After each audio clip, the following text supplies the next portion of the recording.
হাই friends, মই আয়ুষ ৰং চেনেলত সম্প্ৰচাৰিত হৈ থকা সূৰুযমুখী ধাৰাবাহিকখনৰ আজিৰ খণ্ডটো চাবলৈ বহুত বেছি ভাল লাগিব, কিয়নো আজিৰ খণ্ডটোত কোৰ্টৰ পৰা নটিচ আহিব আৰু DNA টেষ্টৰ কথা উল্লেখ কৰিব আৰু সেইখিনি সময়তে মাক আহিব আৰু কিহৰ কাগজ আহিছে বুলি সুধিব আৰু তেতিয়া পৰিয়ে কোৰ্টৰ পৰা DNA টেষ্টৰ কাৰণে নটিচ আহিছে। এতিয়া দেখোন DNA টেষ্টৰ ৰিপৰ্টত এয়া বীজৰ সন্তান বুলি ওলাই যাব।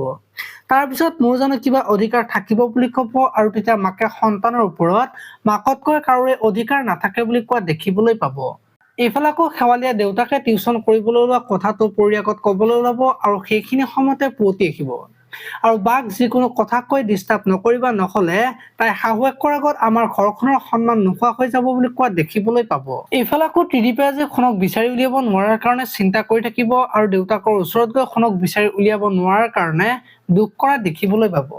আপোনালোকে সূৰুযমুখী ধাৰাবাহিকখন চাই কেনেকুৱা পায় কমেণ্ট কৰি জনাব আৰু এনেকুৱা ধৰণৰ ভিডিঅ' মই সদায় পাই থাকিবলৈ চেনেলটো ছাবস্ক্ৰাইব কৰি বেল আইকনটো প্ৰেছ কৰিব। ধন্যবাদ।